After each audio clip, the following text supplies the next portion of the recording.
네, 안녕하세요. 신바람 국어교실의 신바람입니다. 자, 오늘 배울 교재는 꿈틀 문학비책 제4단원의 여섯 번째 소단원, 나무도 바위돌도 없는 매, 외 두 편의 시조를 배우는 시간을 갖도록 하겠습니다. 총 세 편의 시조를 배우게 될 텐데요. 모두 다 사설 시조다라는 것을 기억해 두시면 좋겠습니다. 조선 후기로 넘어오면서 이제 시조에서 좀 더 자유로운 형식이 등장하기 시작하는데요. 자, 오늘은 우리 교재 108쪽에 있는 세 편의 시조를 통해서 한번 배워보도록 하겠습니다. 자, 그럼 바로 수업을 시작하겠습니다. 오늘도 열심히 공부해 주시길 부탁드립니다.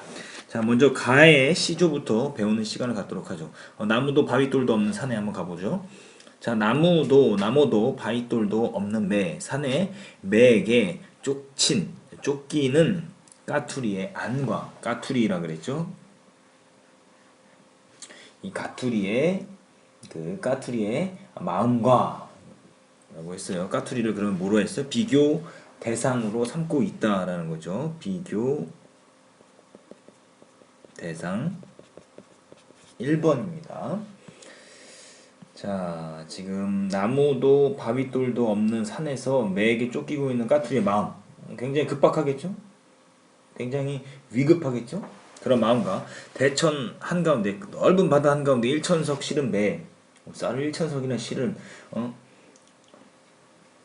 짐을 싣고 노도 잃고 잃어버리고 닷도 잃고 용총도 돛줄도 끊어지고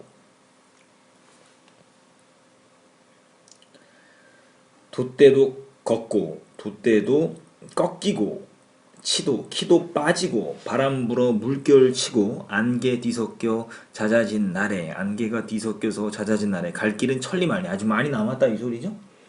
남았는데 사면이 검어 어둑 저무천지.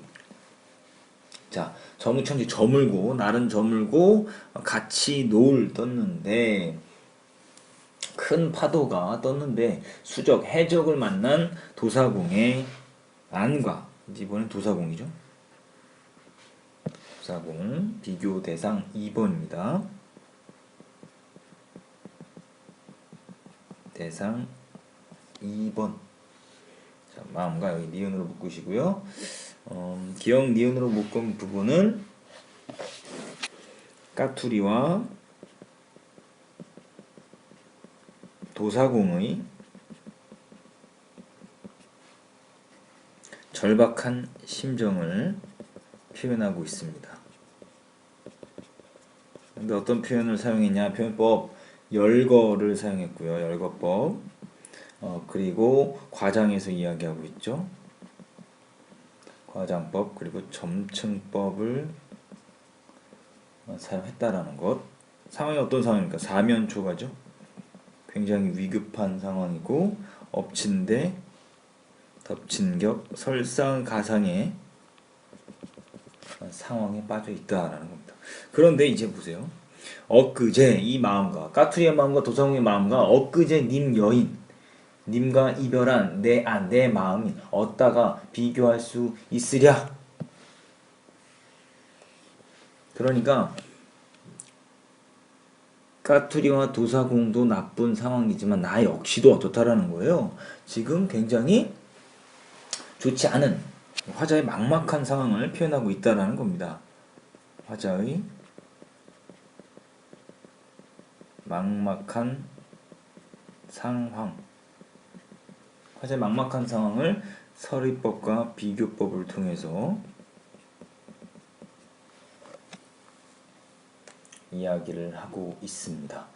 자, 그러니까 지금 화자의 상황이 굉장히 까투리의 마음과 도사공의 마음처럼 사면초가이며 설상가상인 좋지 않은 상황, 절박한 심정을 강조하고 있다라고 말씀드릴 수가 있습니다. 자, 그럼 두 번째 시조 창을 내고자 한번 가보죠. 창내고자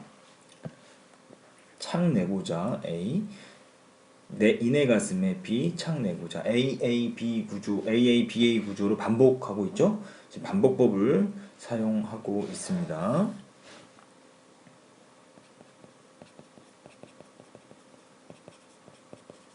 반복법을 사용하고 있고 창내고자 인의 가슴에 창내고자 아주 기발한 발상을 하고 있죠.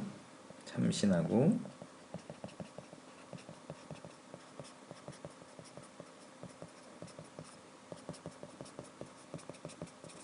기발한 발상을 하고 있다. 자, 좋아요. 창 내고자 했어요. 고무장지. 이제 T자 모양의 고물의 들창을 말하는 거죠. 새살장지, 들장지, 열장지, 암돌적이, 수돌적이, 배목걸스의 크나큰 장도리로 뚝딱 박아 이내 가슴 창 내고자. 지금 열거법을 사용했는데 어떤 것들을 나열했죠? 지금 장지문의 종류와 부속품을 나열하고 있습니다. 그래서 이런 장지문의 종류와 부속품을 나열해서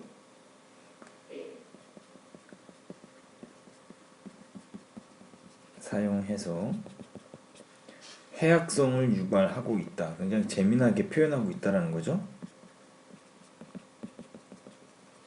하고 있다라는 거 기억해 주시면 좋겠습니다. 자, 그렇게 창을 내놓고 내 가슴에 뭐 어떻게 쓴다? 이따감 하 너무 답답할 때면 여다줘 볼까 하노라. 그 답답한 마음을 어떻게 한다? 창을 만들어서 가슴에 창을 만들어서 내가 답답할 때 열고 닫으면서 그 답답한 마음을 풀어보겠다라고 이야기하는 참신하고 기발하면서도 해학적인 발상이 드러난다라는 걸 기억해 두시면 좋겠습니다. 이 시조를 보시면요, 이처럼 초장과 중장보다는 그 종장에 가장 하고 싶은 말, 즉 주제가 담겨 있는 경우가 많기 때문에 이 초장을 잘 집중해서 볼 필요가 있습니다.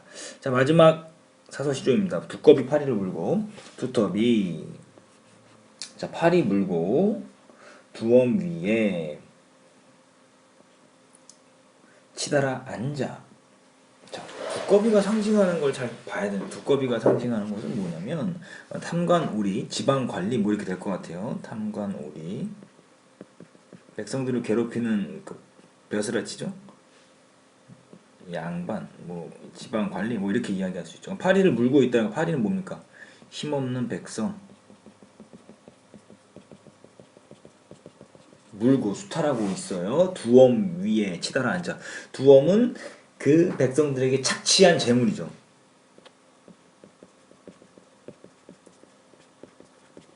착취한 재물.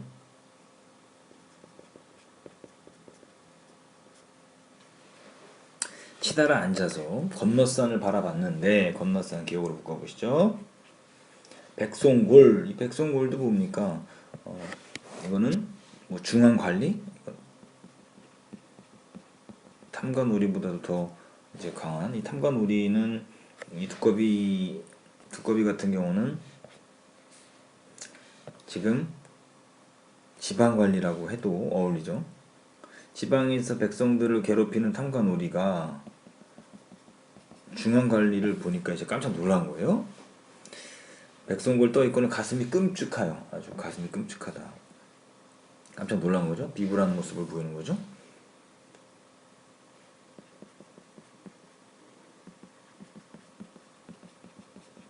가슴이 깜짝 놀라서 풀떡 뛰어내렸다가 두엄 아래 자빠졌어요. 두엄 아래서 풀떡 뛰어내 넘어진 거예요. 해악성이 두드러진 부분이죠. 두드러진 부분. 그러면서 맨 마지막에 뭐라 그러냐? 모쳐라, 냅둬라. 날랜 나일망정 애혈질 멍질 뻔했다라고 이야기를 하고 있죠. 피 멍들 뻔했구나. 다쳐서 멍들 뻔했구나 라고 이야기를 하면서 지금 자신의 행동을 합리화시키고 있죠. 두꺼비의 말입니다. 자기 합리화 하는 두꺼비의 말을 통해서 우리가 어떤 태도를 찾을 수 있냐면 자화자찬하는 태도와 가진 건 아무것도 없으면서 있는 척하는 허장성세의 태도를 우리가 찾을 수 있었고요. 이것으로 말미암아 우리는 이것이 풍자적 아이러니다 그런 것을 알 수가 있습니다. 그래서 그 힘없는 백성을 괴롭히는 지방관리가 중앙관리를 보고 깜짝 놀라서 넘어지고 아주 우스운 부분을 보였는데 그 부분이 어떻게 허장성세를 통해서 덮는 그 풍자적인 아이러니가 드러나는 시조다라는 것을 우리가 배웠습니다. 자, 한번 정리해 보도록 하죠. 작품 개관을 들어가 보도록 하겠습니다. 자, 나무도 바위돌도 없는 산에 한번 보도록 하죠. 갈래는 사설 시조가 되고요. 성격은 이별가, 주제는 님을 여인 절망적인 슬픔을, 특징을 다양한 표현법을 사용해서 화제의 심정을 강조하고 있다라고 말씀드릴 수가 있습니다. 나의 창 내고자 창을 내고자, 갈래 역시 사설 시조고요. 성격이 해학적이고 주제는 삶의 답답함으로부터 벗어나고 싶은 마음, 특징은 기발한 발상을 통해 문학성을 획득하고 있고 열거, 반복법 등을 사용했다라는 거 기억해 두시면 좋겠습니다. 마지막 두꺼비 팔이 울고, 갈래 사설 시조가 되겠죠. 성격은 풍자적, 우의적, 해학적. 우의적이다라는 것은 동식물에 빗대서 표현하는 거. 두꺼비, 백성골, 뭐 파리 이런 거에 빗대어서 표현했죠. 우의적이다. 주제는 탐관오리의 횡포와 허장성세 풍자, 그리고 특징은 우의적 표현을 통해서 탐관오리의 횡포를 풍자하고 있다라고 말씀드릴 수 있습니다. 자, 1등급 노트를 살펴보실게요. 자, 먼저 나무도 바위돌도 없는 산에서의 표현상의 특징, 화자의 상황을 다룬 구체적인 상황, 어떤 걸 비유했죠? 어떤 것에 비교했어요? 까투리와 도사공의 상황과 비교해서 이야기를 하고 있어요. 그래서 자신의 감정을, 주관적인 감정을 객관화시켰다라는 거죠. 그리고 다양한 표현 방법, 점층, 열거, 비교, 과장 이런 것들을 사용해서 님을 여윈 화자의 절박한 심정을 강조한다라는 거 정리해 두시면 좋겠습니다. 관련된 한자 성어, 사면초가 설상가상. 자, 창 내고자 창을 내고자, 발상 및 표현상의 특징, 세상살이 어려움과 고달픔에서 오는 답답한 가슴을 꽉 막힌 방에 빗대고 거기에 창을 달아 답답한 심정으로부터 벗어나고 싶다는 기발하고 신선한 발상을 보여준다 라는 거. 중장에서 구체적인 사물을 열거함으로써 삶의 괴로움을 강조하면서도 해학적인 분위기를 조성한다 라는 거 기억해 두시면 좋겠습니다. 그래서 화자의 정서는 가슴에 구멍을 뚫지 않고는 못 베길 정도로 답답한 마음을 해학과 웃음으로 달래고자 한다라는 거죠. 웃음으로 눈물 닦기라는 한국 문학 고유의 특질을 보여주고 있습니다. 자, 마지막 두꺼비 팔이 물고는요, 구조상의 특징은요, 소장, 중장은 화자가 말하고요, 작가가 말하는데 종장에서의 화자는 두꺼비라는 것 기억해 두시면 좋겠습니다.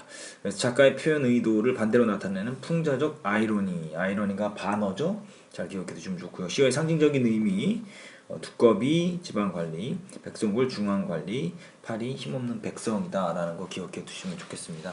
자, 이렇게 해서 오늘 나무도 바위돌도 없는 매 포함해서 3편의 사설 시조를 배웠습니다. 오늘 배운 부분을요, 오마이노트로 정리하시고요, 관련 문제를 풀어보시는 것이 여러분의 과제입니다. 오늘도 열심히 공부해 주셔서 감사합니다. 그럼 다음 시간에 다시 만나요. 소년이여 야망을 가져라.